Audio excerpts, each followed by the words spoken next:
बिस्मिल्लाहिर्रहमानिर्रहीम अस्सलामु अलैकुम स्टूडेंट्स। आज हम अपना चैप्टर नंबर 15 का टॉपिक नंबर 15.3 स्टार्ट करने जा रहे हैं कि हमारे पास elements essential for plant growth, यानी कि हम वो एलिमेंट्स को स्टडी करने जा रहे हैं जो कि प्लांट की ग्रोथ के लिए, उसकी डेवलपमेंट के लिए ज़रूरी हैं। हमें पता है कि हमारे पास दो तरह के न्यूट्रिएंट्स जो है वो मौजूद होते हैं, एक होते हैं माइक्रो, एक होते हैं मैक्रो। सो हम उन्हीं को स्टडी करने जा रहे हैं। सबसे पहले हम माइक्रो न्यूट्रिएंट्स जो है वो देख लेते हैं जो कि प्लांट ग्रोथ के अंदर एक मेन रोल प्ले कर रहे हैं। सो माइक्रो न्यूट्रिएंट जो हमारे पास होते हैं इनको हम ट्रेस एलिमेंट्स भी कहते हैं।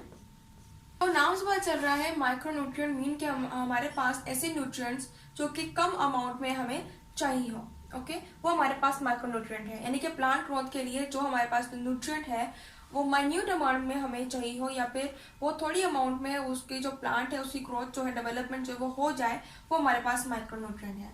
जैसे मेरे पास है copper, boron, iron, manganese, zinc, इसके अलावा मोलिब्डेनम। इसी तरह मजीद जो इस तरह के मेरे पास जो एक्सेट्रा, ये सारे जो एलिमेंट्स हैं ये मेरे पास माइक्रो यानी कि ट्रेस एलिमेंट्स हैं, और प्लांट ग्रोथ को उनकी सिर्फ और सिर्फ माइन्यूट अमाउंट चाहिए होती है अपनी ग्रोथ के लिए। और अगर इनको ज़्यादा अमाउंट में दे दिया जाए, फॉर एग्जांपल मैंने कॉपर, बोरॉन, आयरन जैसी जो एलिमेंट्स हैं वो प्लांट की ग्रोथ के लिए उसको ज़्यादा प्रोवाइड कर दिए, सो इस केस के अंदर वो उसके लिए पॉइजनस जो है वो हो सकते हैं, क्योंकि इनकी ज़्यादा अमाउंट हमेशा पॉइजनस जो है वो कॉज करती है। तो जब हाई अमाउंट हम इसकी प्रोवाइड करेंगे प्लांट्स को, सो ये सारे एलिमेंट जो है हाई अमाउंट में, ज़्यादा अमाउंट में ये पॉइजनस कॉज करते हैं, और फिर एज अ रिजल्ट प्लांट जो है वो ग्रो नहीं कर पाता और उसकी इवेंचुअली डेथ हो जाती है। ओके, सो इसलिए इनकी माइन्यूट अमाउंट जो है वो सिर्फ चाहिए होती है, और इसकी जो रेंज है हम अगर कहें वो हमारे पास है 6 ग्राम टू 200 ग्राम्स पर एकड़, यानी कि एक एकड़ के हिसाब से 6 ग्राम से 200 ग्राम इसकी एक रेंज है कि हम इतना जो है प्रोवाइड कर सकते हैं प्लांट्स को। ना इससे ज्यादा होना चाहिए, ना इससे कम होना चाहिए प्लांट की डेवलपमेंट के लिए। अब हमारे पास है मैक्रो न्यूट्रिएंट्स। नाम से पता चल रहा है मैक्रो का मीन होगा हमारे पास लार्ज, यानी कि वो न्यूट्रिएंट जो कि लार्ज अमाउंट में रिक्वायर्ड हो प्लांट को ग्रोथ के लिए, उसकी डेवलपमेंट के लिए, वो हमारे पास होते हैं मैक्रो न्यूट्रिएंट्स। जैसे मेरे पास पोटेशियम, ओके, मेरे पास है फास्फोरस, इसके अलावा nitrogen, oxygen, hydrogen, carbon, sulphur, calcium. So ये सारे वो है, मैग्नीशियम भी है हमारे पास। सो ये सारे वो एलिमेंट्स हैं जो कि हमेशा प्लांट को ग्रोथ के लिए, उसकी डेवलपमेंट के लिए लार्ज अमाउंट में चाहिए होती है, और ज़्यादातर इसकी जो रेंज हम इसको प्रोवाइड करते हैं प्लांट को उसकी ग्रोथ के लिए, प्रॉपर ग्रोथ के लिए, या फिर उसकी प्रॉपर डेवलपमेंट के लिए, वो रेंज करता है फ्रॉम 5 किलोग्राम टू 200 किलोग्राम पर एकड़। अब जो हम माइक्रो न्यूट्रिएंट जो है वो प्रोवाइड कर रहे हैं, वो हम प्रोवाइड कर रहे हैं ग्राम्स के हिसाब से। वो तो हमारे पास 6 ग्राम टू 200 ग्राम पर एकड़, क्योंकि हम उसकी माइन्यूट अमाउंट चाहिए।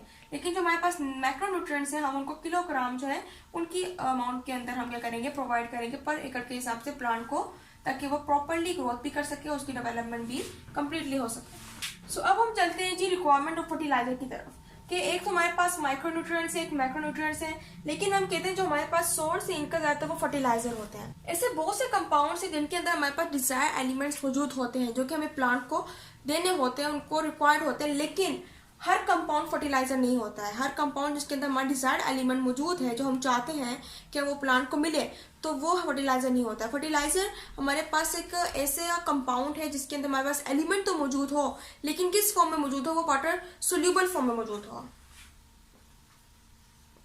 It should be in water soluble form. अब सोल्यूबल फॉर्म में जब ये होगा तो जैसे ही ये प्लांट तक पहुंचेगा तो इसको फौरन अवेलेबल होगा, ओके, यानी कि प्लांट जो इसको फौरन से अपटेक कर सकता है। लेकिन अगर ये सोल्यूबल फॉर्म में नहीं होगा, किसी सॉलिड फॉर्म में होगा, या फिर किसी और फॉर्म में होगा तो प्लांट इसको इजीली टेकअप नहीं कर सकता और बहुत सी जो मुश्किलात है प्लांट्स को वो फिर फेस करनी पड़ती है। तो फर्टिलाइजर जब सोल्यूबल फॉर्म में होता है तो इजीली क्या होता है, अवेलेबल होता है फॉर द प्लांट। इसी तरह हमारे पास मुख्तलिफ फर्टिलाइजर्स जो है आज हम प्लांट की ग्रोथ के लिए यूज कर रहे हैं, क्योंकि फर्टिलाइजर्स के अंदर हमारे पास एलिमेंट्स मौजूद होते हैं जो कि हमें स्मॉल या फिर लार्ज अमाउंट में प्लांट को देने होते हैं, जो कि प्लांट को रिक्वायर्ड होते हैं। सो वो फर्टिलाइजर्स के अंदर मौजूद होते हैं। सबसे पहली मेन बात तो यह है कि वाटर का सोल्यूबल फॉर्म में होना, जो फर्टिलाइजर है वो वाटर सोल्यूबल फॉर्म में होनी चाहिए ताकि वो फॉर प्लांट को अवेलेबल हो। इसके अलावा it should be stable in soil, यानी कि इस फॉर्म में हो, इस तरह से वो हो कि ये सॉइल में स्टेबल रह सके और स्टोरेज भी कर सके। मीन्स के अगर हमने इसको प्लांट को दे दिया है सो प्लांट के लिए ये एक स्टोरेज के तौर पर भी मौजूद हो, यानी कि वहीं पर मौजूद रहे, जब भी प्लांट की जरूरत हो तो प्लांट इसको फौरन से अपटेक कर ले। ओके, ना कि ये वाइनिश। डेलिकेशन का मतलब होता है कि it should not react with water,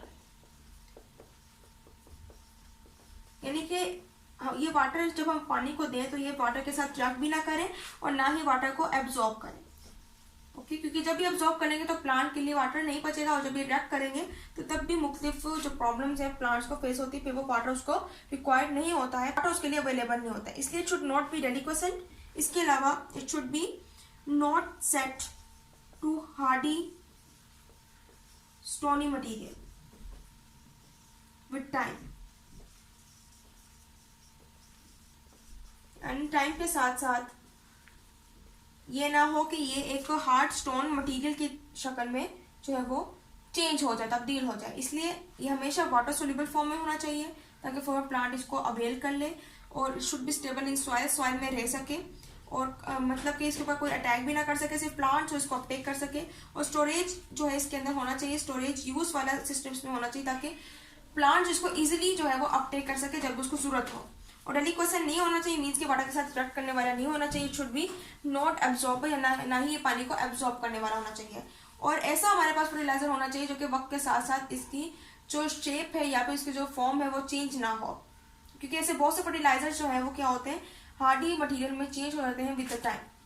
सो इस तरह के फर्टिलाइजर जो है प्लांट को रिक्वायर्ड होते हैं और ये ऐसे फर्टिलाइजर्स देने चाहिए प्लांट्स को जो कि रिक्वायर्ड है प्लांट की ग्रोथ के लिए। सो ये था आज हमारा लेक्चर। उम्मीद आपको लेक्चर समझ आएगा। इंशाल्लाह अगले लेक्चर में मजीद जो कुछ क्वालिटीज बताई गई हैं गुड फर्टिलाइजर की उसको हम स्टडी करेंगे विद पॉइंट।